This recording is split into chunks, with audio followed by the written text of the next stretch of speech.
President साहब के दुर्गति की खबरें आप तक छन छन के आ ही रही होंगी और सुना है कि उनको प्रेसिडेंट पैलेस से घसीट के बाहर निकाले जाने की तैयारी हो रही है, क्योंकि मेन विपक्षी दल जो है, जो एमपीडी जिसको बोलते हैं, उसकी सांसद में सांसदों की संख्या ज़्यादा है।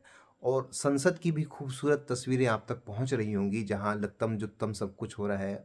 और उसे देख के आपको ये एहसास हो रहा होगा कि शायद भारतीय संसद में जो सांसद बैठते हैं वो कुछ ज़्यादा शर्मीले हैं। खैर, डेमोक्रेसी की यही खूबसूरती है और इसका आनंद आप पिछले एक दो दिन से ले ही रहे होंगे।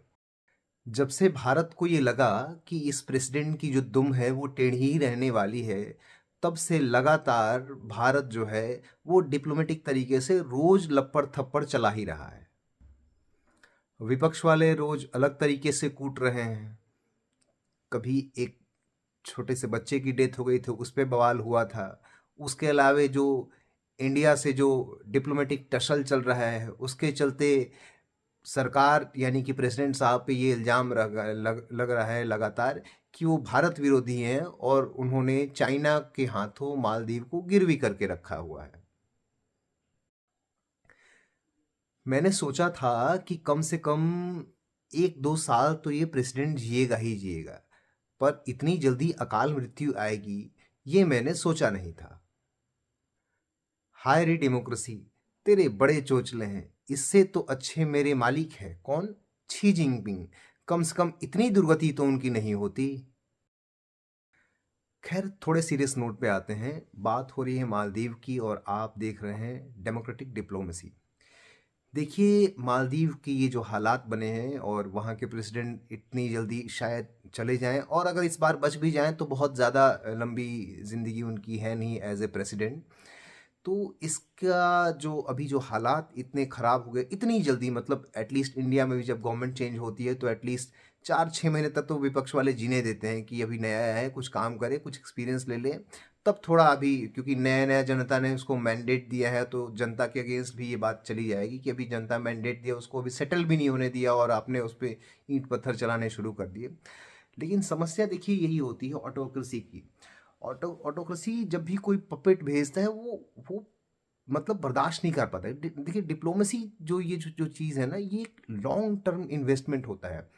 आपको ये लगता है कि कोई चीज़ 2 दिन में कोई प्रेसिडेंट बदला, तीसरे दिन से वो एक्शन शुरू कर देगा, तो विरोध होना बहुत ही स्वाभाविक है। इसको बहुत ही अंडर करेंट के रूप में जो डिप्लोमेसी काम करती है वो अंडर करेंट के रूप में काम करती है। इस तरह से काम होगा तो फिर आपके जो सारे एसेट है ना, वो सब खराब हो जाएंगे, सब बर्बाद हो जाएंगे। तो चाइना के साथ यही हो रहा है। चाइना ने एक एसेट तो बनाया, लेकिन एसेट का यूज़ कैसे करना होता है, ये ऑटोक्रेटिक जो शासक होते हैं शायद उनको पता ही नहीं होता है कि डिप्लोमेसी काम कैसे करती है। ये ठीक वैसे ही होते हैं जैसे कि हमने मान लीजिए कि एक पेड़ लगाया, एक बीज बोया, और हमें कुछ दिन तक इंतज़ार करना होता है फल लगने के लिए, पेड़ बनने के लिए, और तब तक क्या करना होता है, उसमें इन्वेस्टमेंट करना होता है।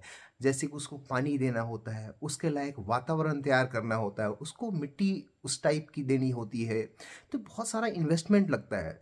तो पता नहीं, मुझे लगता है शी जिनपिंग की जो डिप्लोमेसी है वो समझ के परे वाली चीज़ है कि अभी आपने एक इन्वेस्टमेंट करा था इंडिया के अगेंस्ट, और इतनी जल्दी क्या थी कि तुरंत तुरंत सारे जो स्टेप्स है वो इंडिया के अगेंस्ट हो गए। तो इंडिया ये कंफर्म हो गया कि ये बंदा मतलब पपेट है, इसमें कोई सुधार की संभावना नहीं। फिर इंडिया ने अपने एसेट्स जो उनके पुराने 30-40 साल से उसने जमे जमाए एसेट वहाँ लगा रखे थे, वो सारे एक्टिवेट हो गए। वो उसी दिन पता चल गया था जब जयशंकर साहब के साथ वहाँ के जो फॉरेन मिनिस्टर की अफ्रीका में मीटिंग हुई थी, उस दिन डिसाइड हो गया था ये बात ही। मैंने लास्ट वीडियो में बताई थी, और उसके पहले मैंने ये भी बताया था कि ये मेहमान ज़्यादा दिन के हैं नहीं।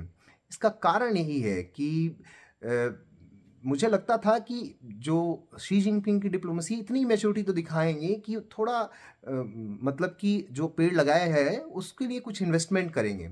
आप सीधा फ्रूट तोड़ने के चक्कर में जाइएगा तो ये मतलब पेड़ ही उखड़ जाएगा, पेड़ लगेगा ही नहीं। तो अभी तुरंत ही इंडिया के सारे जो पर्सनल है, जो आर्मी से हैं, जो वहाँ हेल्प के लिए गए हुए हैं, उनको निकालने की बात हो गई। अभी चाइना ने श्रीलंका ने ये बोला ही था कि आप अभी वेसल्स जो सर्वेयर जो वेसल्स हैं, उनके स्पाई वेसल्स, आप उनको 1 साल के लिए बैंड हो गया श्रीलंका के हम्बन टोटा पे, और किसी पोर्ट पे वो जा नहीं पाएंगे।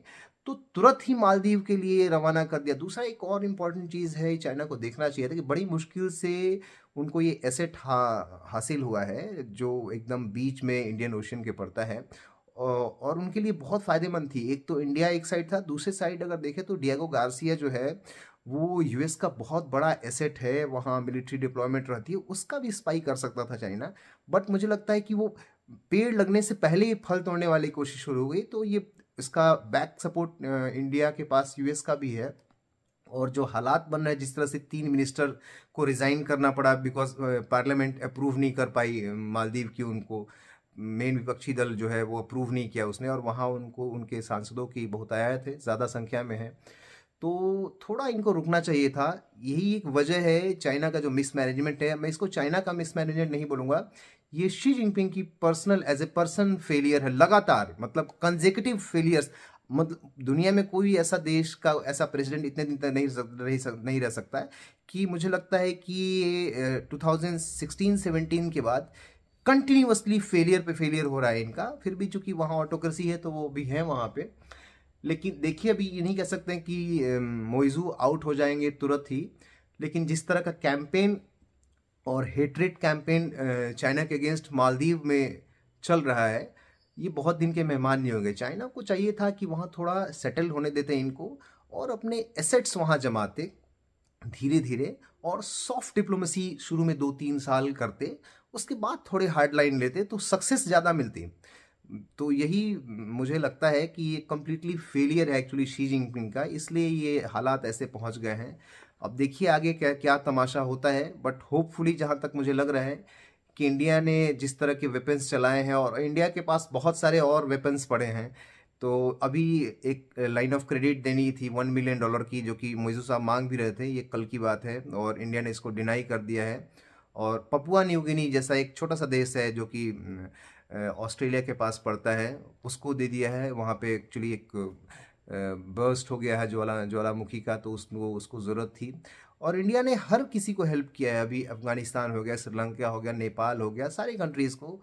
और मुझे लगता है कि ये जो मोइजू साहब थे, इनकी पर्सनल फेलियर नहीं है, ये तो पपेट है बेचारे, ये तो अपने मास्टर की बात कर रहे हैं, और ये डायरेक्टली चाइना का फेलियर है।